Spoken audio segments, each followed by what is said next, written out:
halaman 172. Larangan menjual orang merdeka, larangan memisahkan antara budak perempuan dengan anaknya, larangan membeli barang yang datang dari orang daerah yang belum tahu harga yang berkembang,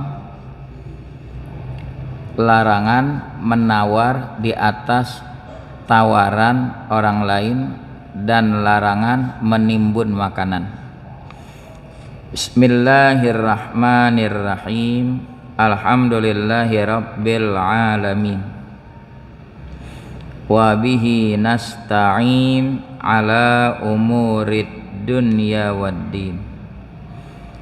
Wassalatu wassalamu ala asyrafil anbiya'i wal mursalin sayyidina Muhammadin wa ala alihi wa sahbihi ajma'in, amma ba'du.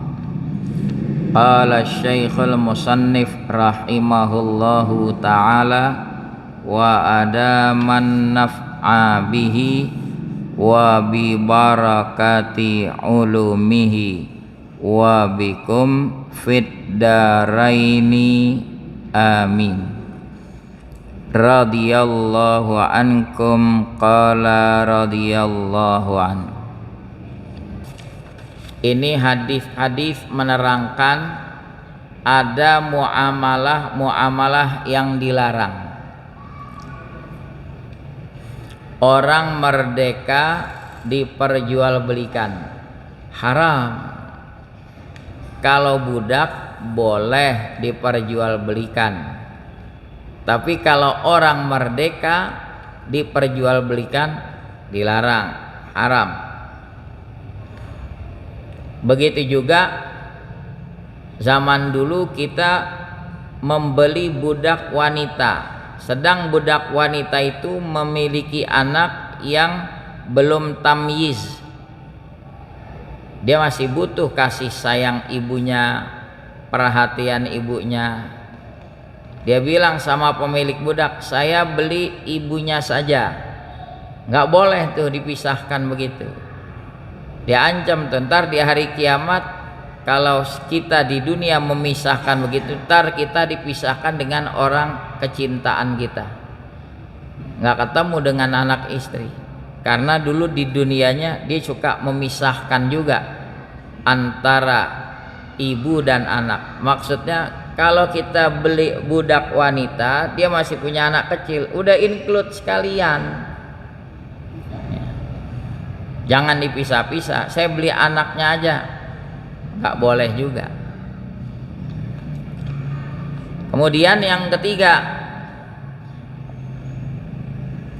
di Arab tuh orang Badawi, orang-orang dari pegunungan, pedusunan datang ke kota. Dia bawa barang hasil kerajinan tangan misalnya, atau dia bawa barang lain, dia ingin jual di kota.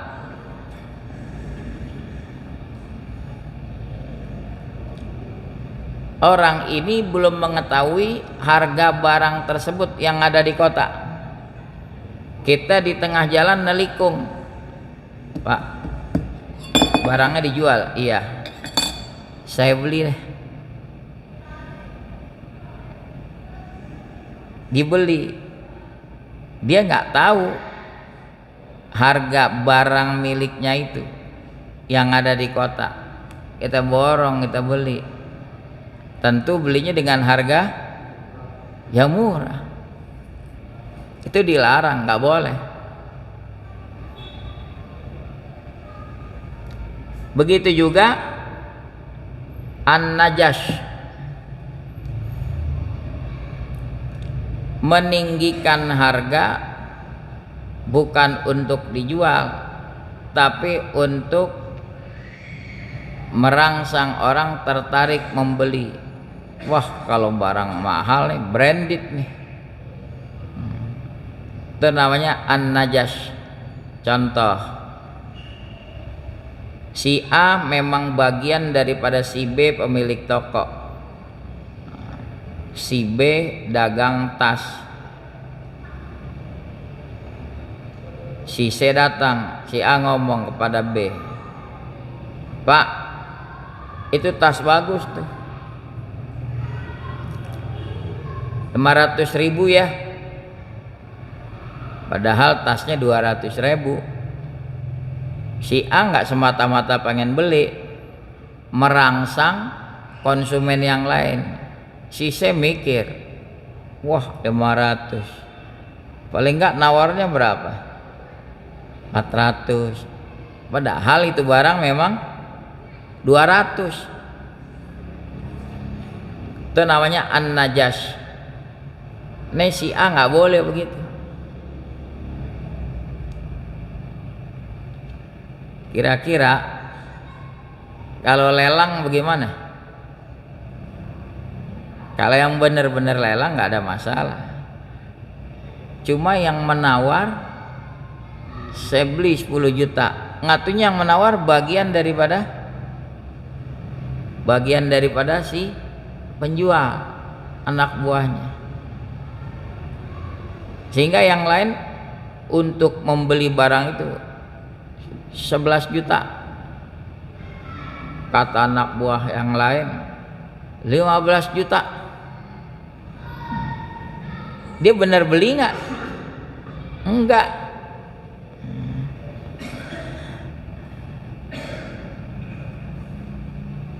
Itu jual beli.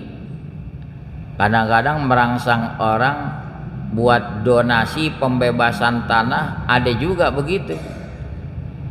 3 orang ditaruh deh, lelang amal. Di situ ada RW, ada lurah, ada camat, ada wali kota. Ayo, ini tanah dibuka, semeter 5 juta. Gimana Pak Lurah? Ya udah, saya 6 juta. Yang di belakang kru panitia juga 10 juta.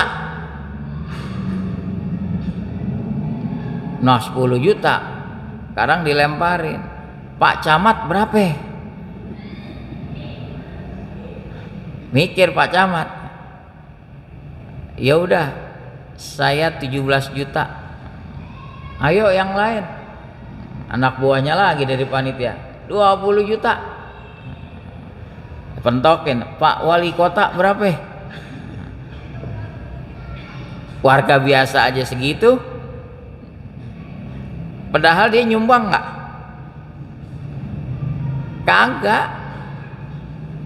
Pertanyaannya apa boleh begitu?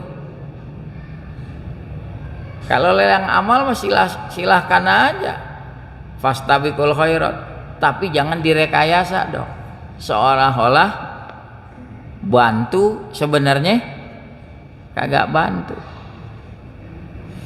An Abi Hurairah radhiyallahu anhu, dari Abi Hurairah radhiyallahu anhu, anin Nabi sallallahu alaihi wasallam qala, dari Nabi sallallahu alaihi wasallam bersabda, qala Allahu taala, berfirman Allah taala, salasatun ana khasmuhum yaumal qiyamah. Biasanya kan kalau mubtada itu selalu ma'rifat, nggak mungkin mubtada nakirah. Lah di sini salah satun nakirah pakai tanwin. Nah ini namanya tanwinun lil iwad, tanwin wakil. Takdirnya salah satu asnafin. Kalau makrifat bil idhofah boleh mubtada. Salah satun maksudnya salah satu asnafin, ada 3 kelompok. Ana khosmuhum, yang 3 kelompok itu aku menjadi musuhnya di hari kiamat. Serem banget. 3 kelompok yang Allah musuhin di hari kiamat. Kira-kira kalau dimusuhin dapat syafaat nggak? Yang mana tuh? Pertama, ya, waman kuntu khosmahu khosamtuhu. Siapa-siapa yang aku jadi musuhnya, maka aku memusuhinya. Pertama, rajulun a'tabi, seseorang memberikan keamanan janji atas nama aku. A'tabi, seseorang memberi atas nama aku. Wallahi, kita siap memberikan Anda perlindungan. Anda menetap di negeri kami lindungi. Tsumma qadara, kemudian dia menipu. Ternyata bukan dikasih suaka, tapi malah dijerumusin. Tuh Allah musuhin banget. Ini orang yang suka menjebak seperti ini. Ya. A'tabi tsumma ghadara. Keterangannya di bawah, ya, yaitu a'tabi maf'ulu a'ta mahdzuf. Objek daripada a'ta mahdzuf, dibuang. Artinya a'ta amanan wa ahdan bismi au bidzikri. Seorang laki-laki yang memberi keamanan, suaka, perjanjian, gencatan senjata atas nama aku, tsumma ghadara, kemudian dia membatalkan perjanjian. Janjinya mau ditampung, dikasih suaka, ternyata ditelantarin.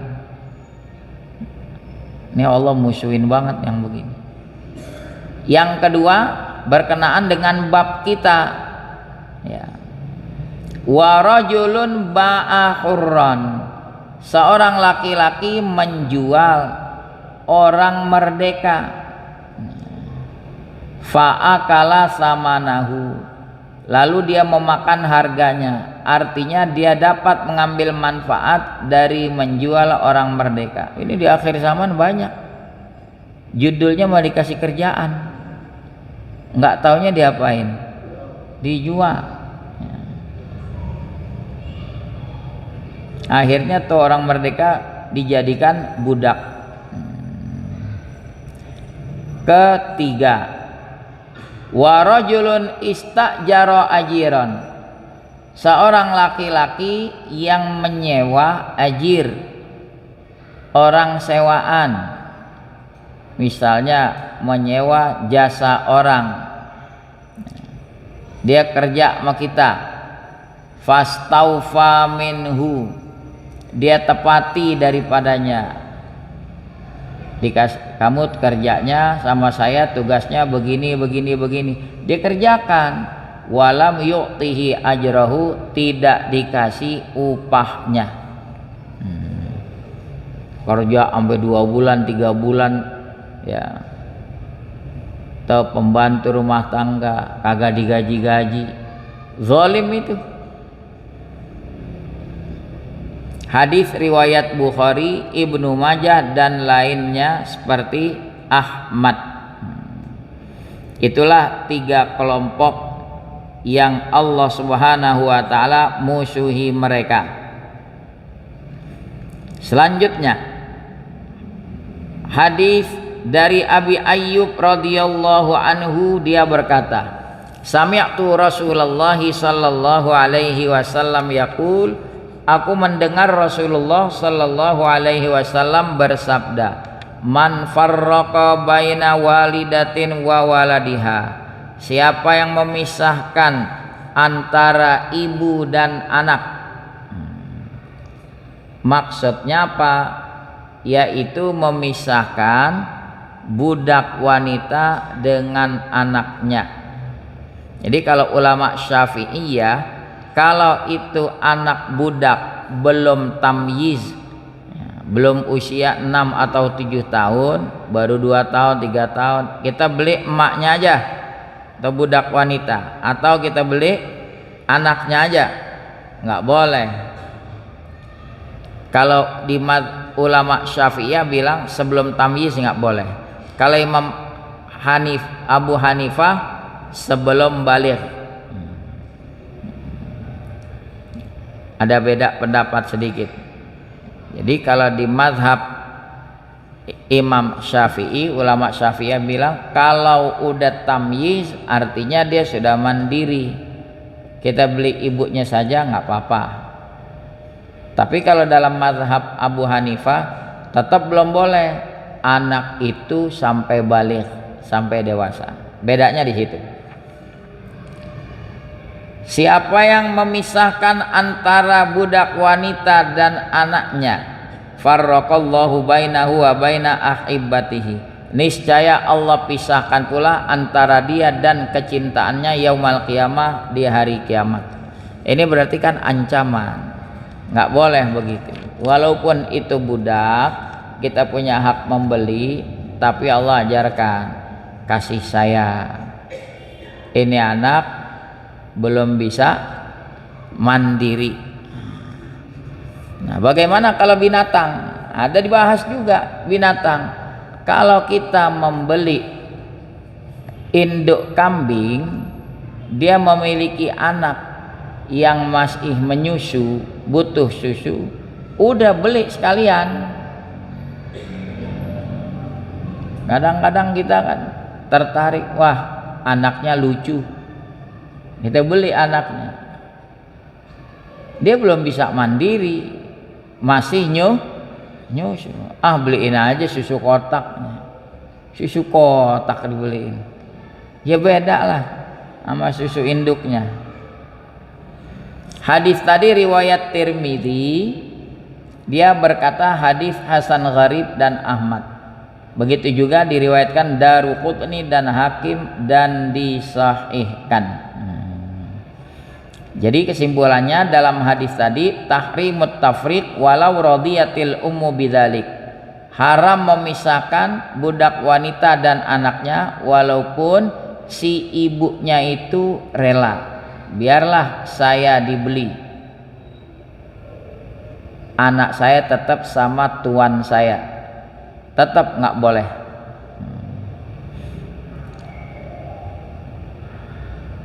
Sedangkan dalam hadis riwayat Tabrani bilang man farraqa falaisa minna, siapa yang suka memisah-misahkan dia bukan golongan kami.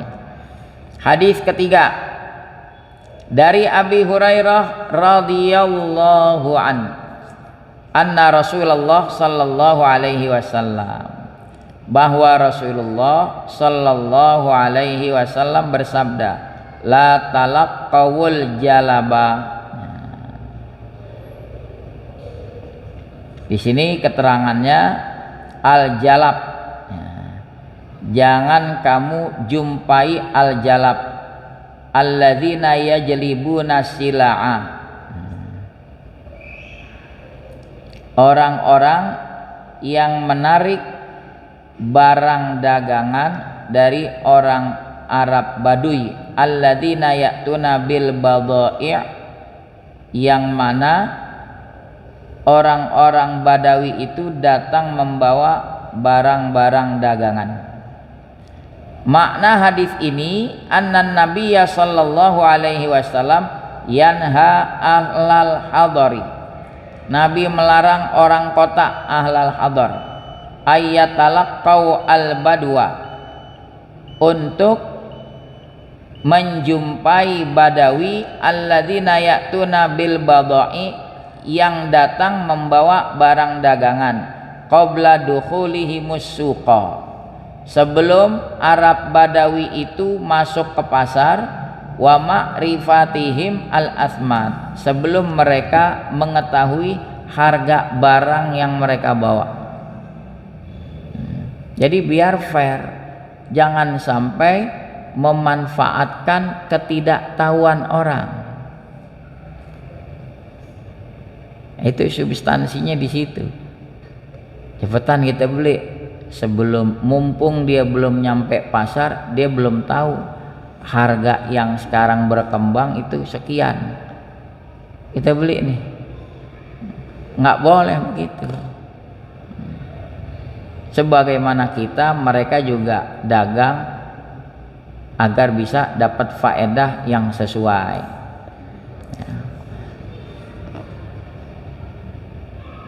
Siapa yang menjumpai jalab tadi, fashtara minhu, lalu dia beli daripadanya. Fa idza ata sayyiduhu suq, kalau tuannya datang ke pasar, fahuwa bil khiyar, maka dia dalam posisi bil khiyar, yaitu memilih. Artinya apa? Wa mahallu dzalika in ghubina ghobnan fahishan, kalau dia tertipu, dia bisa mengkomplain, waduh, saya tadi jual sekian tuh, saya nggak tahu harga yang berkembang di pasar. Pak, sini Pak, mana barangnya tadi? Nih uangnya saya kembalikan. Kalau dia tertipu, kalau dia tidak tertipu nggak ada masalah. Insyaallah pertemuan berikut kita lanjutkan. Wallahu a'lamu bissawab wa ilmuhu atam wa la ilma lana illa ma'ala. Bismillahirrahmanirrahim. Alhamdulillahi rabbil alamin. Hamdan yuwafi ni'amahu wa yukafi'u mazidah. Ya Rabbana lakal hamdu kama yanbaghi li jalali wajhikal karimi wa azimi sultanik. Allahumma salli ala sayyidina Muhammad wa ala alihi wa sahbihi ajma'in. Allahumma rzuqna fahman nabiyyin wa hifdzal mursalin wa ilhamal malaikatil muqarrabin ya arhamar rahimin. Wa aghnina bil ilmi wa zayyinna bil hilmi wa akrimna bit taqwa wa jammilna bil afiyah. Rabbana atina fid dunya hasanah wa fil akhirati hasanatan wa qina adzabannar. Wa sallallahu ala sayyidina Muhammad wa ala alihi wa sahbihi wa sallam walhamdulillahi rabbil alamin.